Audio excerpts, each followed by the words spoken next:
Bienvenue sur Psychologique Tranquille, votre espace de sérénité où la psychologie rencontre la sagesse d'une vie mûre. Chers amis, si vous avez déjà aimé une personne qui s'éloigne au moment précis où la relation devient authentique, qui se referme dès que la connexion s'approfondit, qui semble saboter inconsciemment chaque moment de beauté partagée, et que vous vous êtes retrouvé seul, à vous interroger dans le silence de la nuit, tout cela était-il réel? Avais-je imaginé cette profondeur? Cette personne a-t-elle jamais ressenti quelque chose de vrai? Ou n'étais-je qu'une chaleur passagère à laquelle elle s'est appuyée jusqu'à ce qu'elle demande trop? Alors ce contenu est pour vous.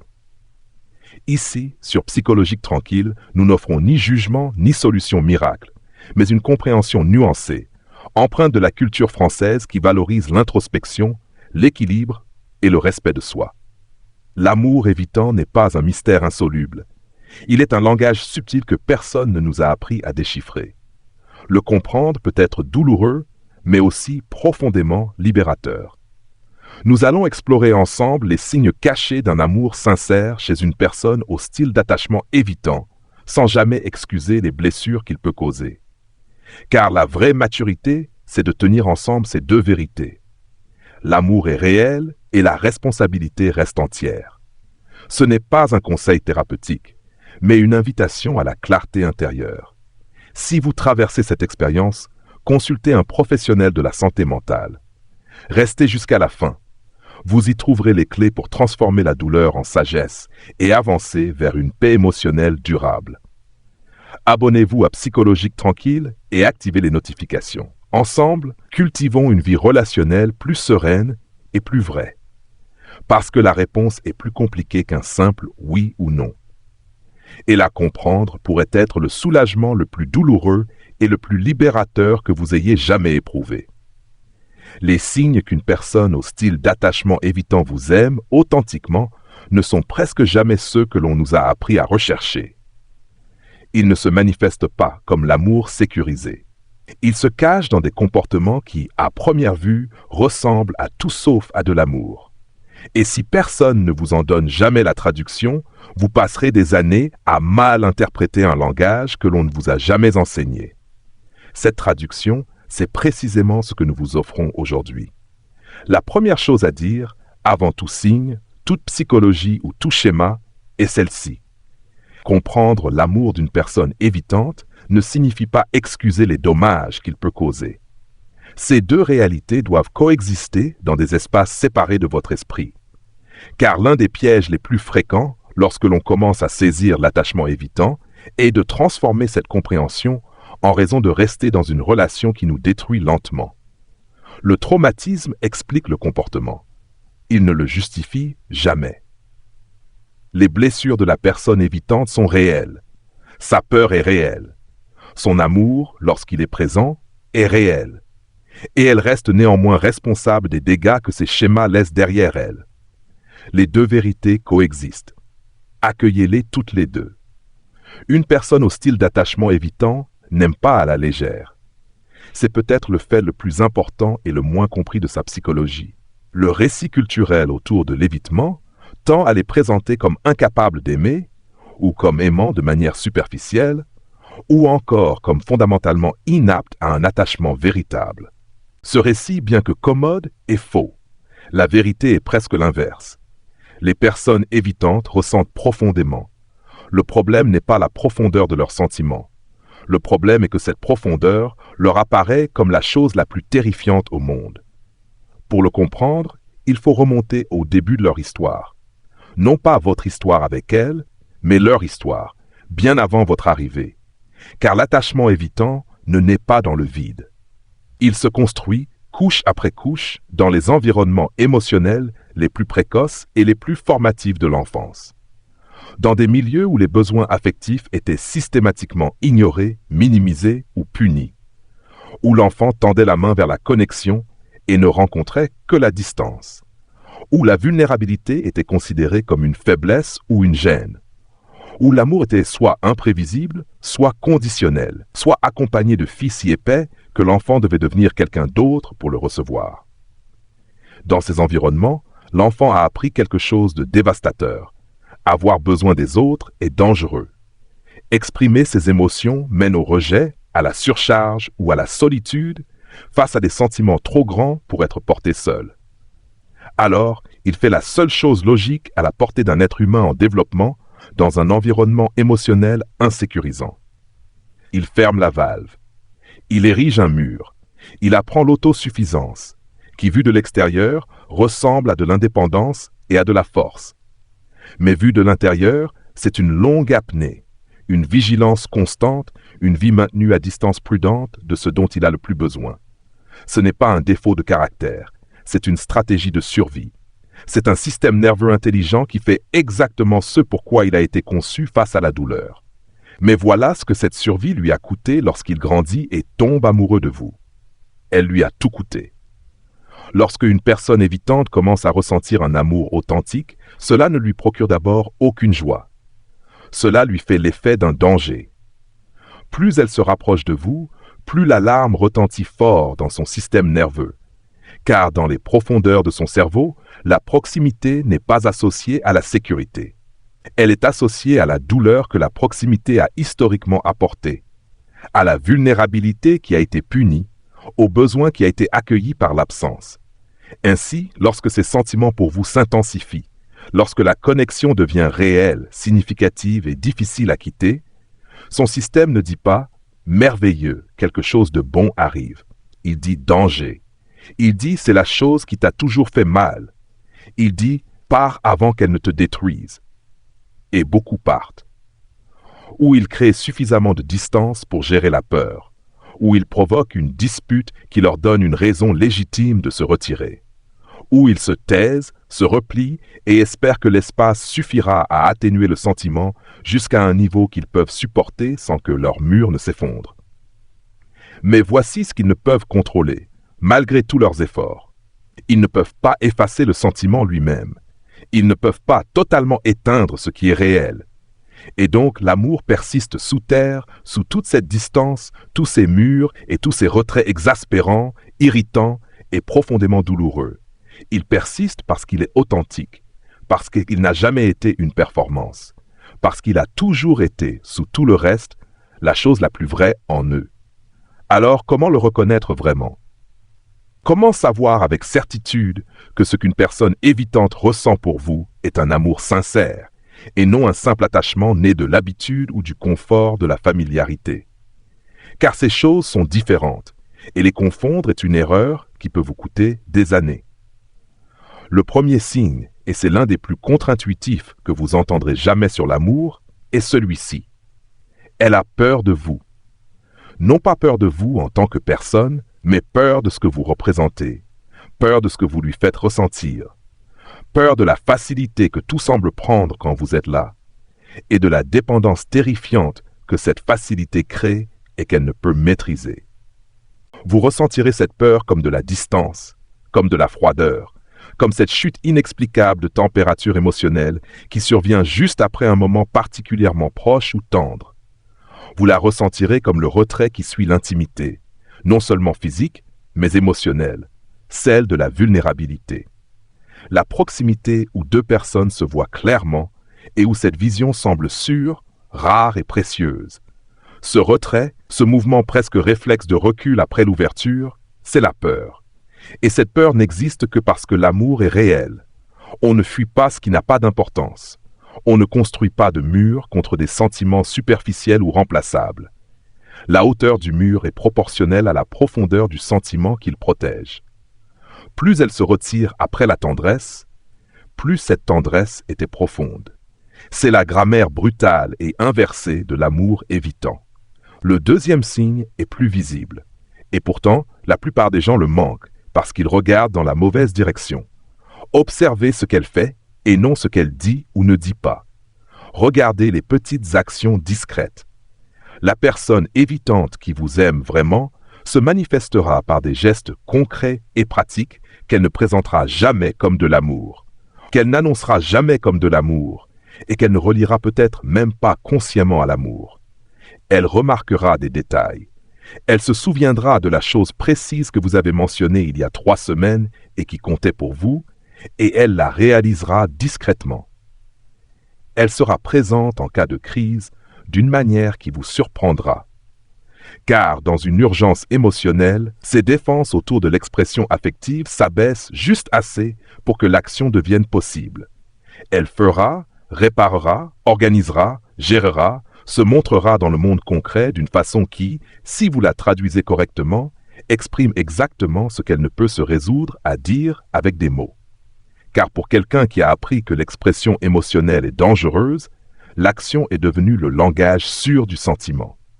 Elle ne pouvait pas dire « je t'aime » sans que la vulnérabilité de ses mots lui donne l'impression d'avoir remis une arme à quelqu'un. Mais elle pouvait faire quelque chose. Elle pouvait être utile. Elle pouvait résoudre le problème. Elle pouvait se rendre présente d'une manière qui exigeait effort et attention, sans l'obliger à rester dans l'exposition ouverte d'une déclaration émotionnelle directe. Ce n'est pas l'idéal. Ce n'est pas ce que vous méritez comme expérience émotionnelle complète, mais c'est réel. Et lorsque vous le voyez pour ce qu'il est, lorsque vous reconnaissez l'action comme le mot déplacé, le geste comme la phrase retenue, l'amour qu'il contient devient indéniable. Le troisième signe est celui qui provoque le plus de confusion et de douleur, car il ne ressemble en rien à l'amour vu de l'extérieur. Il ressemble au contraire à son exact opposé. Il ressemble à du rejet. Lorsqu'une personne évitante vous aime authentiquement, elle provoquera des disputes.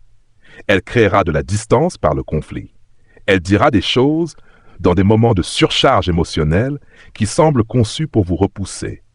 Et à un certain niveau, elles le sont. Mais non parce qu'elle ne veut pas de vous, mais parce qu'elle est terrifiée à l'idée que vous partiez. Et créer une raison pour que vous partiez lui semble plus contrôlable que d'attendre dans l'angoisse de ne pas savoir quand la perte inévitable arrivera. C'est une protection préventive. C'est un système nerveux qui tente de gérer l'ingérable. C'est, à sa manière brisée et dommageable, une tentative de reprendre le contrôle d'une situation. Votre présence, votre importance, ses propres sentiments, qui lui paraît écrasante et hors de portée. Les disputes qui surgissent de nulle part, les provocations qui apparaissent juste après un moment de proximité, la froideur inexplicable qui suit la chaleur. Rien de tout cela n'est de l'indifférence. Tout cela est la peur qui porte le costume de l'indifférence. Et cette peur, comme nous l'avons déjà dit et comme il faut le répéter, n'excuse pas l'impact qu'elle a sur vous. Elle ne rend pas acceptable que vous absorbiez conflit et confusion comme si c'était votre rôle. Mais comprendre qu'il s'agit de peur et que cette peur est proportionnelle à l'amour est essentiel pour saisir ce que vous vivez réellement. Le quatrième signe est peut-être le plus discrètement dévastateur. Et le voici, elle ne peut pas partir complètement. Une personne évitante qui ne vous aime pas peut partir. Elle peut se retirer sans ressentir de traction en retour. Elle peut créer de la distance et la maintenir sans que quelque chose en elle lutte constamment contre cela. Elle peut passer à autre chose de manière propre et sans complication, car rien n'était assez profond pour la retenir. Mais lorsqu'elle vous aime, lorsque ce qui existe entre vous est authentique, le retrait reste toujours incomplet. Il y a toujours un fil qu'elle tire et autour duquel elle orbite. Elle devient silencieuse, puis réapparaît, attirée par quelque chose qu'elle ne peut peut-être même pas s'expliquer à elle-même. Elle se dit qu'elle est passée à autre chose, qu'elle avait besoin de cette distance, que l'espace était la bonne décision. Puis quelque chose arrive, et la première personne à laquelle son esprit pense, c'est vous. Vous restez une présence, même en votre absence, dans sa vie. Vous habitez l'arrière-plan de ses pensées d'une manière qui la met mal à l'aise et qu'elle ne peut totalement faire taire. Cette orbite, cette impossibilité de fermer complètement la porte et de s'en aller, est l'un des indicateurs les plus clairs d'un sentiment authentique, car il est involontaire. Ce n'est ni une stratégie, ni une manipulation, même si cela peut causer une grande confusion et beaucoup de douleur. C'est une personne en guerre avec son propre sentiment, qui sait que la proximité est à la fois ce qu'elle craint et ce qu'elle désire en égale mesure, et qui perd cette guerre juste assez souvent pour revenir, pour laisser la porte légèrement entr'ouverte, pour être incapable de faire la sortie complète, définitive et nette que ses instincts de survie lui ordonnent constamment de faire. Si elle revient même après des silences, même après sa propre détermination apparente à rester éloignée, ce n'est pas de la confusion. C'est l'amour qui se ferait un chemin à travers le paysage intérieur le plus fortifié que l'on puisse imaginer. À présent, il faut être honnête d'une manière qui peut mettre beaucoup de personnes mal à l'aise, car tous ces signes, aussi réels soient-ils, aussi sincères que soit l'amour qui les sous-tend, ne rendent pas la relation fonctionnelle à eux seuls. Et l'un des plus grands torts que l'on puisse faire à quelqu'un qui aime une personne évitante est de passer tant de temps à valider et à expliquer ses sentiments que l'on oublie de se demander si ces sentiments sont exprimés d'une manière vivable. L'amour qui ne peut être communiqué cause des dommages. L'amour qui se cache derrière le conflit blesse encore la personne à qui il est destiné. L'amour qui se retire chaque fois qu'il devient réel laisse encore quelqu'un debout dans le froid à se demander ce qu'il a fait de mal. Le fait que l'amour d'une personne évitante soit réel ne signifie pas que son comportement est acceptable. Cela ne signifie pas que vous êtes obligé d'être patient indéfiniment, d'absorber le retrait avec grâce, de vous accommoder d'une relation qui ne vous donne de la profondeur que par flash sporadique avant de la reprendre, avant que vous puissiez construire quoi que ce soit de stable dessus. Elle est responsable de ses schémas. Elle est responsable de l'impact de ses retraits sur la personne qui l'aime. Le fait que ces schémas proviennent d'un lieu blessé, d'expériences précoces réellement douloureuses, formatrices et qui n'étaient pas de sa faute, constitue un contexte, pas une absolution. Une personne peut porter des blessures et rester responsable de là où ces blessures l'amènent. Les blessés blessent, comme dit le proverbe. Mais cela ne fait pas de la réception de la douleur non traitée d'autrui une noble vocation. Cela en fait une souffrance. Comprendre la psychologie de l'amour évitant exige aussi de comprendre ce qui se passe à l'intérieur de la personne évitante lorsque la relation dépasse le seuil qu'elle peut gérer confortablement. Il existe un seuil différent pour chaque personne, mais toujours présent, au-delà duquel la proximité devient trop importante pour que ses défenses la traitent sans déclencher un retrait total. Avant ce seuil, elle peut fonctionner dans la relation. Elle peut être présente, chaleureuse, engagée. Elle peut accéder à ses sentiments authentiques et dans ces moments, elle est tout ce qui vous a fait tomber amoureux.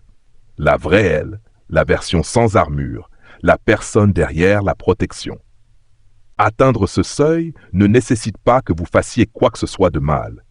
Cela ne nécessite ni dispute, ni trahison, ni événement émotionnel majeur. Parfois, il suffit que la relation devienne réelle, que l'amour entre vous devienne indéniable, que l'avenir commence à ressembler à quelque chose qui pourrait réellement être construit. Car pour quelqu'un dont le monde intérieur a toujours associé ce genre de certitude et de profondeur à une douleur éventuelle, l'approche d'un bonheur sincère peut être aussi effrayante que l'approche de la perte. Elle ne sait pas simplement recevoir l'amour. Ce n'est pas une petite chose à intégrer. Elle n'a jamais appris à accueillir un amour constant et sans condition et à le laisser reposer tranquillement en elle, parce que chaque amour significatif de sa petite enfance était accompagné d'instabilité, de conditions ou du sentiment latent qu'il pouvait être révoqué à tout moment. Ainsi, l'amour, même le bon amour, même votre amour, même le plus sûr et le plus sincère que vous puissiez offrir, s'enregistre en partie chez elle comme un compte à rebours, comme quelque chose qui est bon maintenant, mais qui finira par faire mal.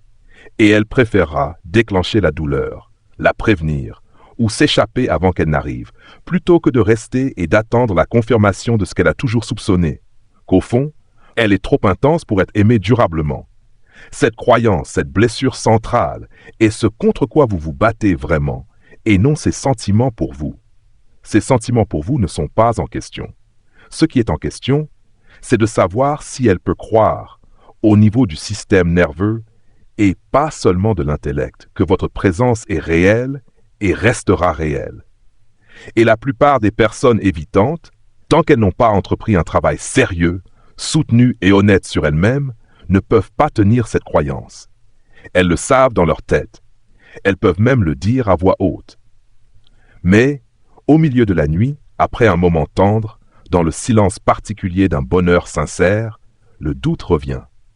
Et le doute entraîne le retrait. Il existe une expérience particulière que beaucoup de personnes décrivent lorsqu'elles aiment une personne évitante. Le sentiment de poursuivre quelque chose qui recule sans cesse, d'approcher et de la voir s'éloigner, de ressentir parfois que l'on aime quelqu'un qui se tient de l'autre côté d'une vitre. Vous la voyez. La connexion est palpable, parfois exquisement. Mais il y a toujours cette barrière, cette paroi transparente, inexplicable, exaspérante et invisible entre vous et la version pleinement ouverte d'elle. Cette vitre est le poids accumulé de tout ce qu'elle a appris sur l'amour avant votre arrivée. Elle n'est pas personnelle au sens où vous ne l'avez pas créée, mais elle l'est profondément, au sens où elle façonne chaque expérience que vous avez d'elle. Et ce qui rend cette dynamique si difficile à quitter simplement, c'est qu'il y a des moments où la vitre disparaît, où elle est entièrement bouleversante présente, où les murs tombent et où elle vous regarde avec quelque chose dans les yeux de si brut et de si vrai que cela vous coupe le souffle. Et dans ces moments, vous n'imaginez rien. Vous ne projetez pas. C'est réel. C'est elle. C'est l'amour. Puis la vitre revient, parfois en quelques minutes, parfois en quelques heures. Et vous restez avec le souvenir de la version sans armure, essayant de le concilier avec la version défendue qui est à nouveau assise en face de vous, inaccessible, en vous demandant comment ces deux personnes peuvent coexister dans le même corps. Elles le peuvent parce qu'elles le font. La version sans armure n'est pas une performance. La version défendue n'est pas la vérité. Les deux sont vrais, les deux sont réels. Elles sont la même personne à différents niveaux de peur. Un autre signe profondément important d'un amour évitant authentique et souvent profondément mal interprété est la qualité de sa jalousie. Une personne évitante qui ne vous aime pas ne réagira pas à la perspective de vous perdre avec une intensité émotionnelle particulière. Elle pourra le remarquer. Elle pourra éprouver un léger malaise passager, mais cela ne l'animera pas. Cela ne fissurera pas la surface de son calme. Mais une personne évitante qui vous aime vraiment réagira à la possibilité de votre perte par quelque chose qui l'effraie sincèrement. La jalousie ne ressemblera peut-être pas à la jalousie conventionnelle. Elle ne ressemblera probablement pas à la jalousie ouverte, communicative et émotionnellement expressive d'une personne sécurisée qui peut dire honnêtement « J'ai peur de te perdre parce que tu comptes pour moi ». Elle prendra une autre forme. Elle pourra ressembler à une disponibilité soudaine, à un réengagement, à un retour de chaleur, à une présence inhabituelle, précisément au moment où vous semblez le plus loin. Elle pourra ressembler à de l'irritabilité ou à une provocation. Elle pourra ressembler à une réaction disproportionnée à ce qui de votre côté semble mineur. Mais, sous toutes ces formes, ce qu'elle est vraiment, c'est une preuve. La preuve que votre présence dans sa vie n'est pas remplaçable, que vous occupez une place précise et irremplaçable dans son monde intérieur, que l'idée de votre disparition touche quelque chose en elle que ses défenses quotidiennes ne peuvent protéger adéquatement. Ce n'est pas une dynamique saine lorsqu'elle reste non reconnue et non abordée. Utiliser la jalousie comme principal véhicule d'expression de l'amour est une forme de dysfonctionnement émotionnel. Et vous ne devriez pas avoir à créer de l'incertitude sur votre disponibilité simplement pour vous sentir prioritaire auprès de quelqu'un qui vous aime. C'est une manière épuisante et finalement corrosive de vivre une relation. Mais comprendre la jalousie comme un signe, comme une fissure dans la façade qui révèle une profondeur de sentiments réels, importe pour savoir ce que vous vivez. Voici un aspect qui reçoit très peu d'attention dans les discussions sur l'attachement évitant et qui mérite sa place. La relation que la personne évitante entretient avec elle-même. Car les schémas qui vous blessent, le retrait, l'indisponibilité émotionnelle, l'incapacité à maintenir l'ouverture, ne concernent pas seulement sa relation avec vous. Ils existent aussi dans sa relation avec elle-même. Une personne évitante n'a pas une vie émotionnelle intérieure riche, simple et librement navigable. Elle entretient avec ses propres sentiments une relation qui est, à bien des égards, encore plus restreinte que celle qu'elle entretient avec les vôtres. Elle ne s'assoit pas facilement avec l'émotion. Elle ne traite pas le deuil, la peur ou le désir de la manière fluide et ordinaire que permettent des styles d'attachement plus sains. Lorsque des sentiments difficiles surgissent, et ils surgissent constamment car elle est humaine, ils sont souvent accueillis par la suppression, la déviation ou la traduction en quelque chose de plus gérable. L'activité, la productivité, l'analyse intellectuelle, le contrôle. Le sentiment est détourné plutôt qu'éprouvé. Cela signifie que lorsqu'elle vous aime vraiment, l'expérience de cet amour est également quelque chose qu'elle contourne d'une certaine manière. Non pas qu'elle l'éteigne ou le fabrique, mais qu'elle le gère, qu'elle essaie de le maintenir à une température supportable, parce que l'amour plein et non géré lui donne l'impression de se tenir dans un champ ouvert sous l'orage, exposé, sans protection, totalement dépendant de quelque chose d'extérieur pour la qualité de son expérience émotionnelle. Et ce genre de dépendance est précisément ce que toute sa psychologie a été construite pour éviter. C'est la profonde tragédie d'aimer une personne évitante. Elle veut l'amour. Elle le veut profondément, de la même manière que tout être humain le veut. Peut-être plus encore, parce qu'il lui a été refusé assez tôt pour que ce désir devienne désespéré sous toute cette autosuffisance soigneusement entretenue. Mais le désir et la réception sont deux expériences complètement différentes pour elle. Le désir est sûr parce qu'il est intérieur, privé et contrôlé. La réception est dangereuse parce qu'elle exige d'être ouverte, reconnaissante, d'admettre qu'un besoin est comblé, ce qui signifie admettre le besoin, donc admettre qu'elle n'était pas au final totalement autosuffisante. Admettre un besoin, même dans l'intimité de son propre esprit, même sous la forme d'un simple bonheur en votre présence, est une des expériences les plus vulnérables qui soit pour elle. Lorsqu'une personne évitante vous aime authentiquement, il y aura des moments brefs, généralement non annoncés, et souvent lorsqu'elle se croit non observée, de douceur sans garde. Ces moments ne sont pas des accidents. C'est la chose réelle qui perce, la vraie, elle, momentanément plus forte que la peur.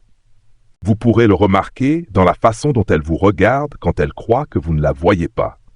Une qualité d'attention différente de son engagement habituellement gardé, quelque chose de plus calme et de plus complet, qui ne joue aucun rôle, qui ne gère rien, simplement présent avec ce qu'il ressent. Ou vous pourrez le remarquer dans la façon dont elle parle de vous aux autres, si vous êtes un jour en position de l'entendre indirectement, avec une chaleur et une précision qu'elle n'a jamais dirigée vers vous en face à face. Car parfois les personnes évitantes trouvent plus facile d'aimer aux troisième personnes, de parler de vous avec tendresse à quelqu'un d'autre, lorsque la directivité d'une parole adressée à vous est une position trop exposée à tenir. Vous pourrez le remarquer dans la façon dont elle tend la main vers vous, dans des moments sans garde, à moitié endormie, en crise, dans ces secondes, entre le réveil et la pleine conscience, où les défenses ne sont pas encore réassemblées. Dans ces moments, elle tend la main parce que le corps sait ce que l'esprit défendu s'efforce tant de compliquer. Le corps sait où il veut être. Et dans la fenêtre, avant que l'armure ne se remette en place, il s'y rend. Ces moments comptent, non pas comme justification pour rester dans quelque chose de douloureux, mais comme preuve de ce qui est vrai sous les schémas. Car si vous avez douté de votre propre perception, si le retrait et la distance vous ont fait vous demander si vous aviez imaginé la profondeur de ce qui passe entre vous, ces moments sans garde sont la réponse. Vous ne l'avez pas imaginé. C'est réel. C'est en elle plus profond qu'elle ne sait l'exprimer de manière constante. Sur Psychologique Tranquille, nous vous rappelons que la connaissance est un outil de liberté, jamais de chaîne. Prenez soin de vous. Votre paix intérieure mérite d'être protégée. À très bientôt.